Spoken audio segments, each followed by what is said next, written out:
Actually, were you ever that person that felt that they couldn't change? Because I feel like I flickered in and out of it quite a lot. Like, sometimes Mm. I felt it like I could, sometimes I felt like I couldn't.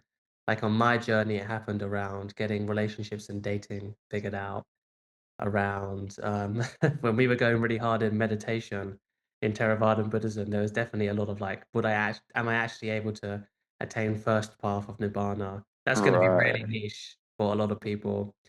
And then it's also like working through my insecurities too. Like, is this actually possible? Because you have so much things around, like, I don't blame people, but I mean, me and you talk about it all the time. What are the two main issues and glaring holes that most coaches and therapists we've heard of, or whatever is there, have, which is they don't go to the root cause and heal from that bottom up rather than top downing, and they just stay in symptoms, and they don't have an embodied practice that comes afterward, which Yeah. lets them enable them Yeah. to do things.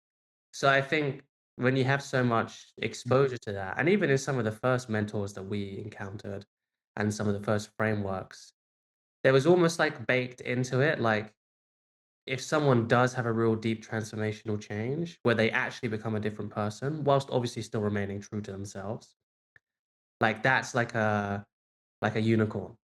That's like a needle in Mm. a haystack, that kind of idea.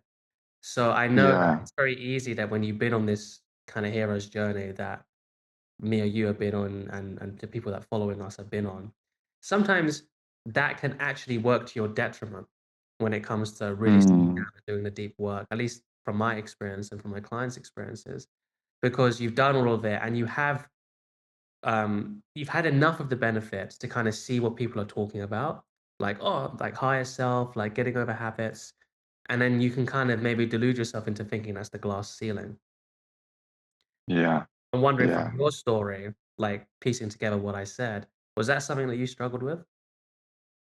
A little bit in a slightly different way. For me, what tended to arise was just a sense of stuckness where I would always create a story of I haven't actually moved.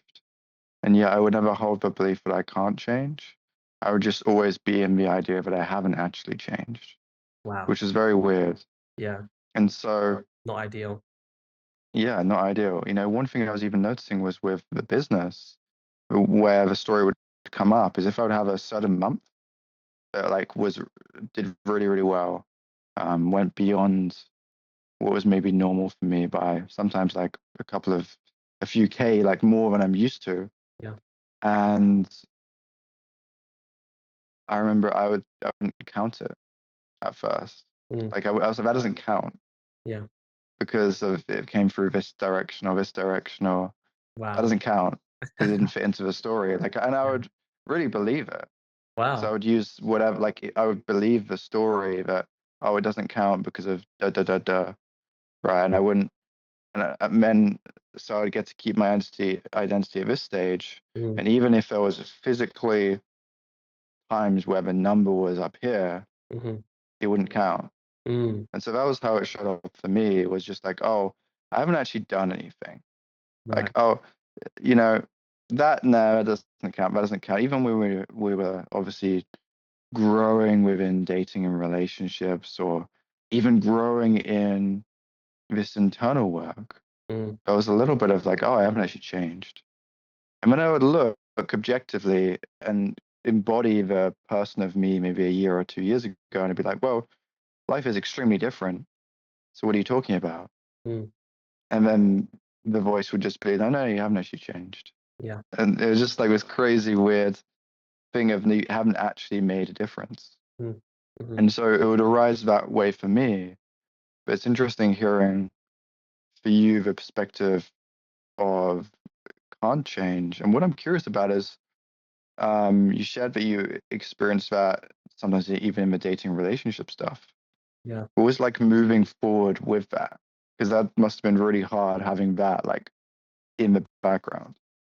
Yeah, it wasn't an ideal situation. It almost feels like an anchor, and how it gets described to me with clients is like something weighing them down or pulling them back. Other ways it can kind of show up is like this skepticism, like checking. Like, I Mm. recently had a client. or not recently he's had a client, but recently it came up for him where he was like, and we went in and we addressed it, which is great, which is why whenever you're working with this kind of stuff, you always have to allow the obstacle to emerge, because only then can you get to the root of it and break through. But he had a big issue around like, "Oh, I've made breakthroughs and had insights like this before, but nothing's really changed." So you have to deal with that first, because otherwise it's gonna be like an anchor. Now, before I had access to any of this kind of work, you just kinda have to willpower it through, which works sometimes and doesn't work other times. But it is essentially like fighting through something which is completely unnecessary. Because a lot of it also comes down to like, oh, at least for me, if I address this, if I let that obstacle come up, then maybe I don't have the means to overcome it. So I'm just gonna pretend like it's Mm, not there and like kind of work around it. So recently, another client who we're just starting working together, she was saying how there was this concern that came up, right? When we already got together a plan about how we were gonna tackle the issue that she was going through. She's been to like meditation retreats, she's been to see like holistic therapists. She has a bit of ADHD, so some ADHD work, some one-on-one coaching. So she's really been there and done that. Successful as well, like has her own business where she's able to, where she quit everything, so took a massive risk. She's a risk taker, a high achiever, all that kind of stuff. But she'd done so much work on this area of her life, specifically around certain coping mechanisms and feeling good enough and feeling worthy, all of that fun stuff that me and you have worked with quite a lot, unfortunately or fortunately, depending on how you look at it. You know, she had this big concern as well, like, is change actually possible for me? Is this actually going to work this time? Because I mean, I'm not in the business of necessarily deconstructing other therapists' methods who I don't know very well, because I'm not in the room, I don't know their method, all that kind of stuff. Actually, to give benefit of the doubt, it seems like she did really good work together with this other therapist, because she was held in unconditional compassion, which is more than most people will do it, and sadly, in their coaching practice. And that yeah, was a beautiful relationship in order to grow. This relation, relation is one of the most powerful modalities of healing that you can have, relational therapy. And she was given this environment of acceptance and compassion, and she was able to emotional release and all that kind of stuff. But fundamentally, her coping mechanisms stayed, like doom scrolling, like comparing herself to others, like not wanting to get out of bed, all that kind of stuff. And the reason why, and me and Cameron were talking about this before we started recording, is because you're not getting to the reason why that stuff hasn't worked is because you haven't done, or you haven't been given a framework, you haven't been given a mentor that has the understanding of how to actually get to the bottom of things. yeah, Like how yeah. to actually gets to the bottom of the root cause. And me and you were not born with this ability. So we know all of the different ways that you can go about it. We've been stuck at symptom, we've been stuck at unaware. I mean, God knows I've been stuck at unaware and a lot of different things. We've been stuck in just working with triggers, we've been stuck with just working with mental processes, which is still actually quite deep. And it's only in the last couple of years that this getting to the root of things has become so clear and it's become so embedded in our practice. And it's almost like saying, if I'm good at jujitsu, why am I not good at table tennis? Mm, Well, the reason why is because they're not necessarily the same thing. They're both sports. They're both, you both can get good at them with like footwork and reflexes and train and all that kind of stuff. But really, they're entirely different things. Like if you're just working yeah. with, what's the word that everyone uses now, Cameron? Like not What, soothing, the self-soothing. nervous system, Oh, regulation. yeah, That's it. Regulation. regulation. Yeah. Yeah, Like that's great. And people should know it. But it's not getting you to where you need to go. yeah, yeah, yeah. It also, what emerges for me is another tone of it can be almost getting so focused on the leaves. You know, Mm, we use this metaphor the other day of the forest or the rainforest, right? The leaves being the symptom, that sometimes we make such deep change at the roots, at the trunk, and everything internally is changing. But sometimes the leaves can take a little bit of time. mm, Especially I've noticed with addictions, it almost feels like they either go straight away yeah, or there's like they're tied to a few different things. yeah. And I know for me, one of my challenges actually was paying so much attention to the leaves of, oh, this symptom is still around right now for some reason, Yeah. even though I've done a lot of work around it.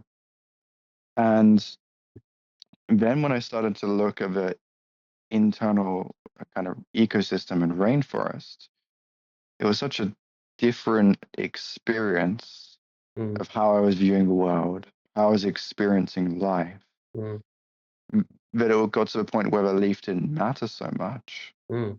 And there would be almost a trust that it would start to fall away. I Interesting. know with more clients that have spent a little bit more time with me, when we work with it in that way, Mm, where we're actually even giving more time to just let the light do its thing, right? We go through a process. Maybe we start with some kind of symptom. mhm. And I don't often do this with people who are brand new because we want to get something really tangible really quickly, just to give them that trust and that confidence. But with people who already have the trust and the confidence, when the light emerges, what I've been playing with is just letting the light be as uninterrupted as possible, Wow. to the point where we're barely giving it any labels. Because Mm, actually, the labeling of it, even labeling it off as lightness, mm, it becomes lightness to the point where I might just be with what's arising, yeah, right? And what's been really cool is it's been a little bit less A to B, to the point where people, if it was a brand new person, it would be a little bit too abstract for them to notice. yeah.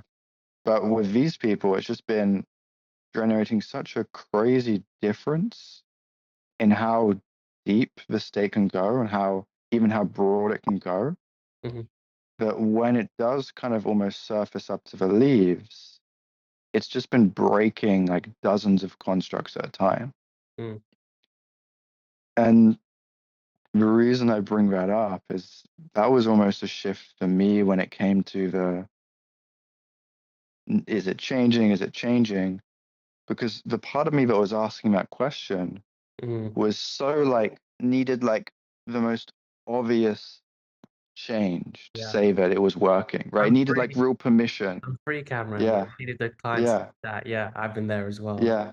You know, Yeah. it needed like the perfect, most obvious change.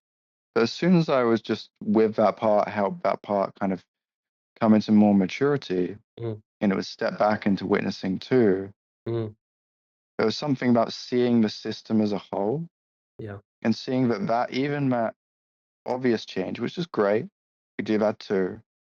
But even that is not really what we're looking for. Mm, You know, you and I both came from a background of a great hypnotherapy modality, which I think is fantastic. yeah. But it often goes from A to B, and Yeah. it's almost like we're just going to cut out the the branch of that. Yeah. So you're not going to do that thing that you came here. You're going to get the result you want. Yeah. Great, Right. but there's so much richness in the reason that it began. Mm. Right, there was a reason that you It began started to work. smoking, or Yeah. yeah, Yeah. there was a reason that you had that addiction to begin with. And measuring it by if you stop the addiction is useful, but what I'm curious about is almost the next evolution of just seeing all the richness that's there anyway. Yeah. Exactly. Like, that modality was great. I mean, I still use it all the time in my integrated Yeah, in my work. yeah, But you're getting onto something there, which is why, a lot of the people that come to us are different, but they have the same kind of aim, which is, yes, I want to get over this addiction or this habit, but I also there's this whole other side of me that I want to tap into. That's why we do it the way that we do it because yeah. A lot of the time, those addictions or habits or behaviors are just coping mechanisms, or they're avoidance cycles, you can call them, where you're trying to avoid something. So by just getting rid of the avoidance or the habit, amazing, that can be have a massive difference in someone's life. Somebody stops doom scrolling, first of all, they just get all of that time back. Second of all, all of the bad health conditions that come with just looking at a screen, like eyes, headache, all that kind of stuff, that goes as well. It's phenomenal. However, what it doesn't get rid of is the reason that you are doing that avoidance. Now, with Yeah, this hypnotherapy method that we started off with, the reason why it's so effective is because usually you have to go back to what's avoiding it, right? Like what's avoiding it. So it's not like so reductionistic. But what it yeah, missed out on is, well, now that we have all this extra space, or all this extra lightness, or all this extra warmth, it manifests in so much different ways, like freedom, right? Now we have all of this extra energy. We'll just call it energy because it's easier. That used to be tied up in smoking, in doom scrolling, in porn, in wanting to go out and have risky sex, in in all the Cameron's giving me a cheeky smile right now, which is why straight from the booklet. I couldn't stay on that. Yeah, Yeah. What's another one? Oh, excessive partying, or excessive yeah, use of drugs and alcohol to rely on that in order to be confident, right? So many different ways. Now all that energy is not being used up there. How can we take this energy and move it into the areas of your life which you actually want to go into? So it's yeah, what I'm hearing from you, Cameron, is you're getting people out of surviving and also getting them into thriving at the same time, which is yeah, we're getting rid of the surviving habits like avoidance, and we're allowing all of that energy. It's not just like we get out of it, there's all of that energy let out from that, and we're guiding that into what we actually want to do, our ideals, our goals. Would that be fair to say? yeah. Yeah, I think you put it really, really great. And I appreciate you putting, I think, better wording to it, actually. It almost feels like sometimes we can get caught up in that fix it mentality, just getting rid of problem A, B, C, D. Yeah, And then when we move away from that into actually, this is really about the light that's there, yeah, really about that that version of you that is so bright, but is so vast, that experiences such joy and wonder and awe in the world. mm, What's it like to truly allow that version of you to emerge? mm, Because most likely that version of you that emerges when it emerges fully without shadow and with just in that full light and all of the energy returned home, it's very unlikely that you're going to be addicted to anything. yeah, Right? And if you do it fully, it's almost 100%. I'd say that you're going to have any kind of addiction. yeah, And so that stuff falls away just by allowing the most true version of us to come forward, mm, right? And that more being the goal than even getting rid of problem A or B, yeah, coming into the truest, most divine expression of who we are. yeah. You said that you do this with more experienced clients because the clients that you have that aren't with you as much, it maybe gets a bit too abstract for them. How is it that you would still facilitate that for those clients? That maybe this might be a bit Yeah, abstract, and maybe they might be stuck really into yeah, the problem. yeah. Well, I think, and you probably experience the same when we're working with a new relationship, we want to get really obvious wins Yeah, so that all parts know that this is working and it generates all trust. yeah. Even for that part that's like deeply critical, that might be like, I need the most obvious one. Well, if you stop them having some kind of addiction they've had for 10 years, it's going to be fairly I say obvious, that's a pretty right? big win. Yeah, Yeah, like it's a pretty big win. It's hard to yeah, say that that's not true, yeah. which then just generates the trust to keep moving into deeper, more fulfilling work, And in some ways, but work that's, as well. yeah, more impactful work in many ways. Like it generates so much light, it impacts their life in, much more ways than just stopping an addiction. Mm, right? And living the most beautiful of lives.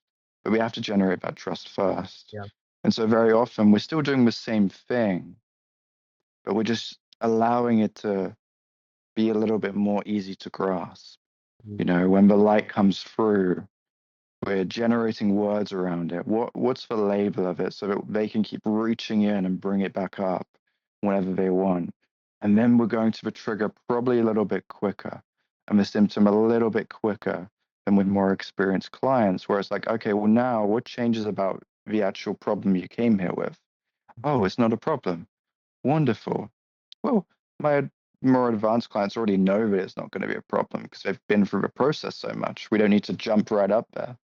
But for that initial stage, we go through the same process, but we're just, I think, adding more words to it mm. to help all That's parts exactly of what the I do. mind get it, you know, Yeah, exactly. and generating that trust. And that's not even with clients. I think that's even within ourselves too, Yeah. right? I don't know about you. I'm sure it is as well. But even for me, when I have certain parts of myself that are in more fear or just less trusting, Mm, I tend to have to be a lot more concrete with them. I often yeah. give them labels to hold on to Yeah. so They can that they hold it. can like, yeah, Yeah. because when they're getting triggered and I'm in like a overwhelmed situation and I'm not operating from my best self, Mm, you know, I can't just access that really subtle, amazing state that I might usually be in, mm. but I might need something that's a little bit more handheld where I can go, all right, come back to the lightness. Oh, okay, cool. I got it. I got something that's in my back pocket that I can Yeah. connect to.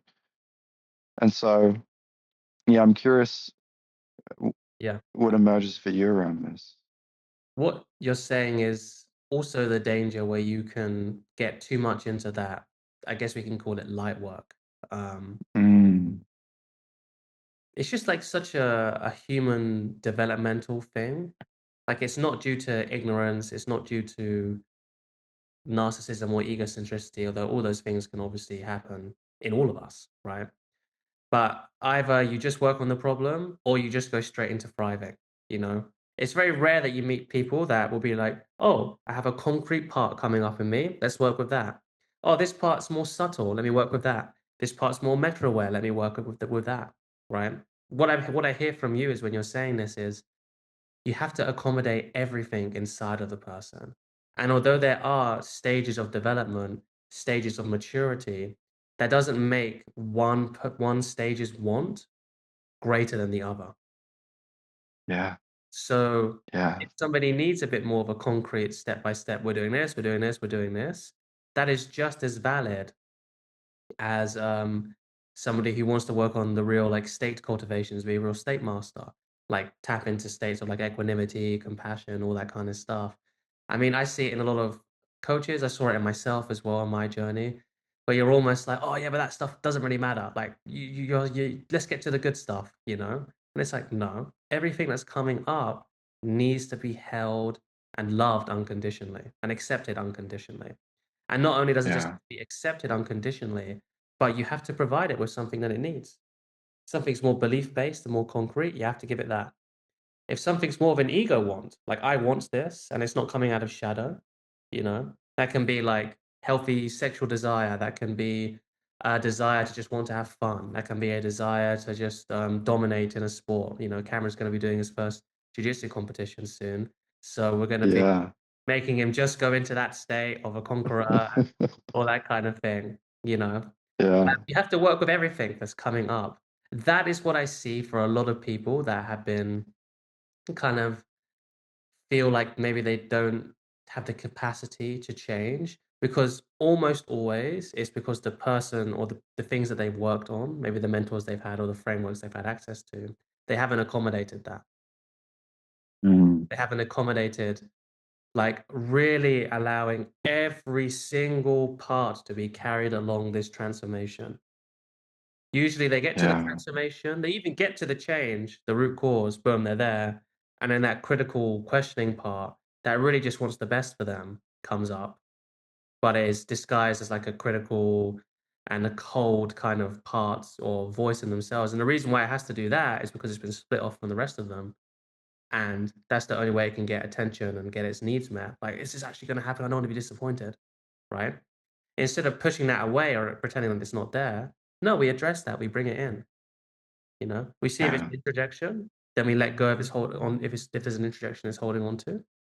But if it's like a real skeptical part of us, what a beautiful part that it wants Yeah.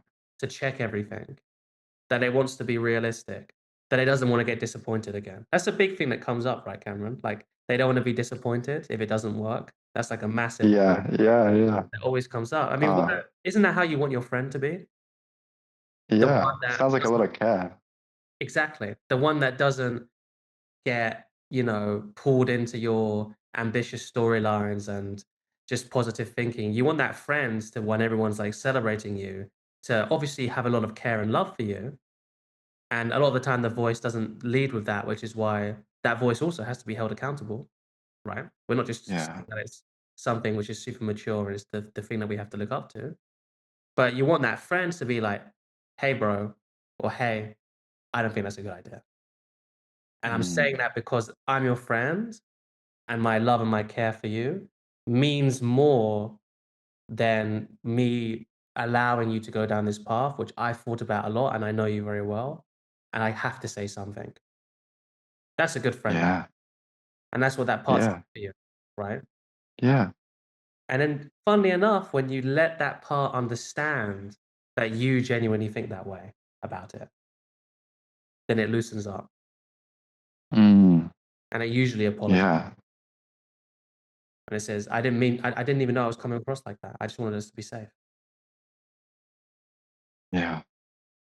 That is almost always why that change thing is, there. The other way, which is a little bit different, is that maybe we've tried to change a lot and we just haven't been able to get anything going. And then we create a meaning making that we can't change. Mm, yeah. Sometimes people have trouble with that follow through, I Yeah, found, yeah. The you follow know, when it, up. Yeah. yeah. And so they have the initiation of, I want to change, Mm, but then they struggle at that second stage of following through to actually getting to real results. yeah, And they go back to initiation again yeah, with a new thing. And they just stay in the story of, I can't change. yeah, And it's not that they can't, it's just they stop themselves. You know, there's this quote like stopping themselves 5 feet from gold, yeah. you know. Stay in the pocket. And yeah, it's got to stay through it. Yeah, Like almost a little bit of that robustness and that, I like that word. yeah, robustness, I think is a good word here. Mm, But it's probably the positive quality you might see of like hustle culture. I think hustle culture as a whole often creates a lot of pressure, a lot of stress. yeah, But if we look at the positive qualities underneath mm, that we might want to take from it, robustness is kind of a big one. yeah, Robustness and consistency and just, progressing towards a goal despite it's sometimes looking like it's not going to work. mm, Right. yeah, And so that's a big one as well, I think, where sometimes people, especially possibly if they've almost either skipped 3.5 or they can almost disown it. I mm, get that. I know for me, when I was much more in initial 4.0 and I had that distaste for 3.5 in the stages model, yeah, I would, the idea of being robust and pushing through to get to some real richness mm, was like, oh no, almost a low direction. I'm not doing that. I'm just in light and love. None of this yeah, robustness for me. yeah, I can't do that. yeah, And in many ways, that makes it a little bit challenging to break through sometimes because we're not able to access that follow through yeah, because we've developed a little bit of a reaction towards it. yeah. And then we make the storyline that, oh, we have followed through, when really what you've just been doing is starting over again continuously Yeah, and never actually staying yeah, in the follow through, right? We're gonna see if Cameron lives up to what he's saying, is see if he follows through in this competition. yeah. I mean, touch wood, unless I'm Yeah, getting injured, which touch wood, I hope I don't. and then I'm pretty committed to it, yeah, so it will 100%. be a challenge, It's but in I the think it's match going though. to be fun. That's the other thing as well. Oh. Yeah. Yeah. Again, making sure you stay through, follow through, completion, all that kind of stuff. It's just like something funny to talk about. But yeah, it's like there's that thing. Then there's also completion. Like people sometimes get stuck at the completion level, don't they? Like they really have Mm. completed it, but then they can't seem to finish it. I'm working with a client who has a funny thing around this, and he's gotten better and better and better at it. But it's almost like what completion signifies. Actually, what completion signifies is the end of who you are, kind of, Mm. which is just arising for me right now. Because what I mean by that is the people that have issues around completion that I've worked with, it's because in order for you to complete this chapter, the old chapter has to be closed, obviously, because it's the new chapter now, but you have Yeah. to complete that. And it's that new chapter, the new sensation, that novelty, that's the thing which seems to be a hang up for some people, right? Now, Mm. me and you, luckily, this was not really one of our big things, I don't think, completing. I, I would actually say I feel like I definitely had a little bit of something there. Really? It was specifically around completion and being like, is this fully done? There was an anxiety to saying it was done, Wow. you know? It was like, Um, is it fully done? I don't okay. want to go and like turn my back on it Mm, and find out I got to go back and complete it. interesting. And do you know where it came from, which was really interesting? I had a teacher when I was younger, and she was like a very mean supply teacher, right? That's a And classic I remember, archetype in the UK. yeah, it Yeah. is. And it was like, I was like, I've done my work. It wasn't for anything, it wasn't like for a real exam or anything. It was like just some random piece of work which she was supply teaching. And she wouldn't let me go until everything was perfect to like our break time, right? And as a kid at like year three, so what you're, I don't know, like 8 or 9, that's Yeah. like break time is like life. Yeah. That's Break like the time most is life. important thing in the world. Yeah. And for me, I'm like, every time I feel like I've completed it, I'm getting told it's wrong and Yeah. not perfect, and I have to stay again. And so I would have this like, I've completed it, so just be like smacked down. No, Yeah. you haven't. Yeah. And that like really stayed as a thing. Tough And it cycle. correlated for some other teachers as well. Yeah. But for me, when I was getting to completion with that shadow, I would Mm. be like, is it actually done? Or I don't want to say it's done because I don't want to celebrate and then get that disappointment of like, oh no, it's not actually done. Yeah. So that was interesting to just That notice is a that. big one. Yeah. People don't want to feel like they're being pulled back. I guess maybe we should Yeah. say the distinction between follow through and completion. How would you define that? Because maybe it can be a little bit confusing. I know I maybe got a little bit confused. I would say follow through is like the bit between everything after you start something and everything before like the very like finishing final touches of something. And then Yeah. completion is like the actual like finishing up of something, like finishing Yeah. start, Like say. like the final sprint of the race. Yeah, exactly. Right. I'd say that's probably completion. Yeah. Yeah. Yeah. Yeah. I'm just trying to think about where I fall. I mean, I fall on all areas of this. I guess what I was getting at with completion is I never had the thing around um being scared of something new. I was always very forward Mm. facing, right? Actually, tell a lie, there was one situation where I was afraid of that, and that was when we were doing our really hardcore Buddhist practice with Sister Kama in Right. Nevada. Yeah. So the method that we use, Theravadan Buddhism, there's 8 jhanas, and you can fall through the jhanas, each stage getting deeper. There's actually 4 jhanas, but they split the fourth one up into 4, so it's 8, right? There's the Rupa jhanas and the Arupa jhanas. The Rupa jhanas are the body sensations. The Arupa jhanas are the mental, or how do they call it again? Like Mental. I think it's yeah, mental. the the, Yeah. men- the It's been mental. a like 3 years since we've studied this properly with Yeah, Sister. yeah. So for So everyone who's listening. yeah, so if everyone listening is sorry, my Pali isn't perfect. Um, let me just check if there we going. There we go.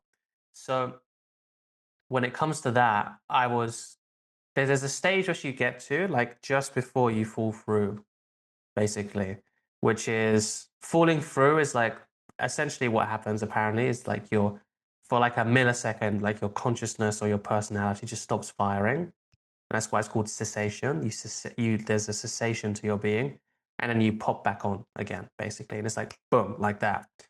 And there's like a stage you can get to just before it where you're really deep in a rupa jhana, which is the eighth jhana called um, perception or Mm, non-perception, which is, as the name suggests, you're neither perceiving nor non-perceiving. It's really hard to explain.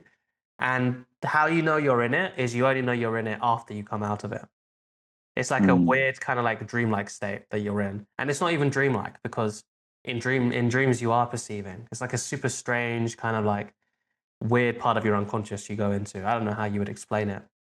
There's a point where you can kind of get to where it feels like you're right at the edge of if you push through or you fall through, like that's the end of you, is what it felt like. To me at least. It felt like Aaron is dying if he goes through that, basically. yeah. That is a point of where I was afraid of something new beginning. Because it really felt like I was going to die. I know that Cameron got excited by it whenever he See, that was my problem, was a little bit different, but it's yeah. fascinating hearing your perspective. That's what it felt. It's funny because when you're in neither perception or non-perceiving, it doesn't get internalized as dying because you don't really have a concept Mm, of what dying is. You don't have a concept of anything yeah. really. You're just like, this is it. You know. It's Mm, only when I came out of it that I'm like, bro, I think I'm afraid of like this thing that's happening. And then every once in a yeah. while, you get bored on like a 3 hour sit. And I'd open my eyes because Cameron was doing it in the same room, and he just had the biggest smile on his face, like wanting to almost like lean into like where I was coming through, like Yeah. you got For so me, it excited. was, I just wanted it so bad. I'm like, Yeah. get me through. Like, how much do I have to pay to get through? Yeah. There wasn't any worry about like the end of it. It was like, Right. bro, why is this taking so long? Ah, Just let yeah. me through. That And that impatience. that was creating the tension Yeah. because part of me was like, I really need to. It was interpreting it a little bit via achievement and progressing. Yeah. And it was like, I need to progress to the next stage of not being anything.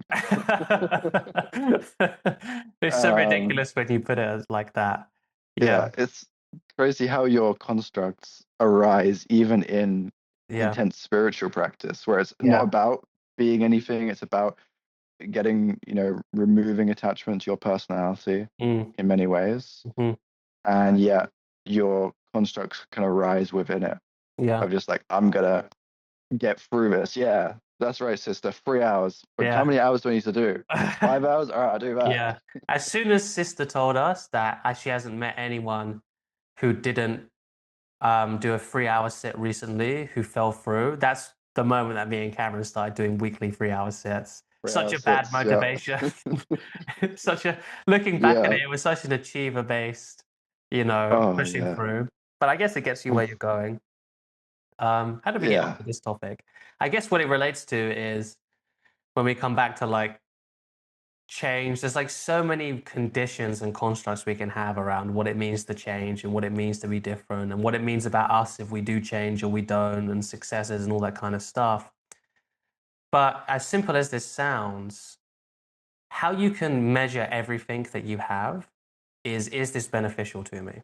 This is like a very cognitive restructuring thing that I'm about to say. So sometimes that can do really deep change if it just clicks and it's just what you needed to hear. Other times it's something that you have to work with, obviously, a bit more. But with this thing, it's like, well, the reason why we hold on to this like skepticism, like, is this actually working, is because we're convinced that somehow like its utility is more useful to us than not, unconsciously, right? Mm, But if you just run it through like the beneficial scanner, like, is this actually beneficial to me? Well, no, because this is actually the thing that makes change more difficult for me because I'm yeah. trying to check it against something when change is something that happens spontaneously, suddenly, or gradually.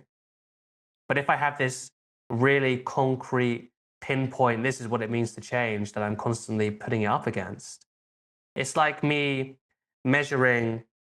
Like if we talk about jujitsu, like this is what a blue belt's supposed to look like. Well, there's like a million different blue belts. out there. Yeah. Like, Mm. imagine I'm trying to measure like everyone up to this one standard of what a blue belt is. Yeah. Like you're gonna miss like so much actual like blue belt level, so much actual progress, so many students that have potential because you have this concrete idea of what it means to change, of what it means to be a blue belt. Mm. Yeah. That's what it comes up to be. What do you think about that? Or it's even like just measuring the change by the white belts of a blue belt. Yeah, Yeah, sometimes it can be as concrete as that. Like we only change measure it like that, and for anyone who hasn't experienced a little bit of jujitsu, it's like a 2 year gap often. Like that's yeah. probably the It's not average, it's not right? easy to get promoted in It's jiu-jitsu. not easy. Yeah, It's like, I mean, there's some guys who are like still white belts in my gym who destroy me, and I've been going fairly hard at it for like 5 months yeah, now, and yeah, they are so much better than me, yeah, and they're still white belts. yeah. And so if we're measuring progress just by that obvious white to blue, we're missing like 2 years of real development and growth. Mm, And I suppose that's the same sometimes we do that in our mind where we have such just obvious kind of checks that now we've progressed, now we're there. yeah. And I remember you used to have a concept which um, was really, really powerful around this that you got from Trip. If you, Mm. I don't know if it's ringing a bell, Vaguely. around like focusing on the minor change rather than just the major change. Ah, right. You That mean makes sense. the difference that makes the difference, right? Yeah. So there's a Yeah, polarity of minor versus major change, which is sometimes some people are so stuck in their old, like stale constructs, neural pathways, whatever you want to call it, that that stuckness doesn't even allow them to see the small differences. And it's actually by yeah, seeing the small differences a lot of the time that enables you to see the big differences because they stack yeah. on top of each other. And that can create how I used to describe it to clients. It's funny, I mean, this is internalized in my work, but I completely forgot this until you brought it up, which is you have like a boulder that's blocking your path. Sometimes you don't have that energy to push it all at once. But what you do have that energy is to see in the boulder where the cracks are and then to get a pickaxe and just hammer away piece by piece. Boom, boom, boom, boom. Those are the little wins, little wins, little wins into this crack until all of a sudden the boulder just splits open in half. And to anyone looking at Yeah. that from a distance, it looks like massive change all at once because they can't see that you've been chipping away for a while. That's what it means to have small change versus gradual change, or small change Mm, versus big change. And a lot of the yeah. time, we can think that we're coping or we're copping out or we're lying to ourselves if we celebrate every small win. But there's a massive utility to that. There was in my Mm, journey and a lot of my clients yeah. as well, right? In my journey, it was like, it's almost like it felt like cheating to acknowledge like the small wins. But as soon as I started to do it, Mm, you create this massive compounding winner effect. Compound interest, the most powerful thing in the universe, you know? yeah. Yeah. The It's most crazy. powerful thing in existence is compounded interest. So you work with that, and suddenly, all of a sudden, you're just noticing all of the small changes. And if you're noticing all of the small changes, then that's a big change because suddenly what that's getting to you is the reality that you can change. And not only are you can change, that we are constantly changing. So a way that you Yeah. can test that is you can say, would I go back to who I was a year ago from now? Mm, I've never heard someone say yes to that question. yeah. That shows that there's a Yeah. difference Yeah. right That's there. a great question. Yeah. You know, just what I think about from a ESR Kimbata Mhm. perspective is when I've noticed some people with who have a huge breakthrough, right? And just this incredible light will emerge. That's like a completely different way of experiencing their entire life. Mhm. And that's like it at 100%. And then the next day it doesn't show up as 100%, right? Because Yeah. they're not as trained in state work, right? Mhm. It's very new. and make you a little bit disappointed. Yeah. And I remember at the beginning, I was like, well, what do I do? Do I need to get them to 100%? How do we get past this?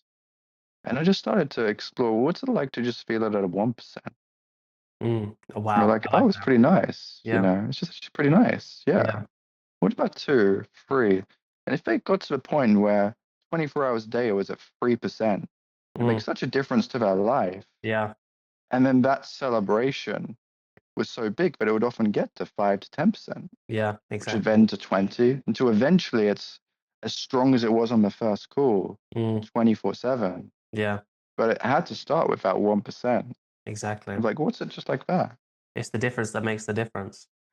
Right. Yeah, You know, yeah, it exactly. lays the foundations of what comes next.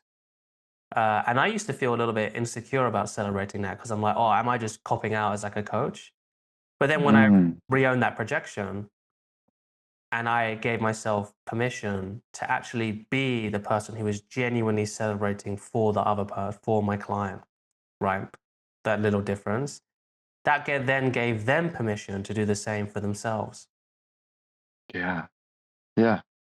And then And results happen.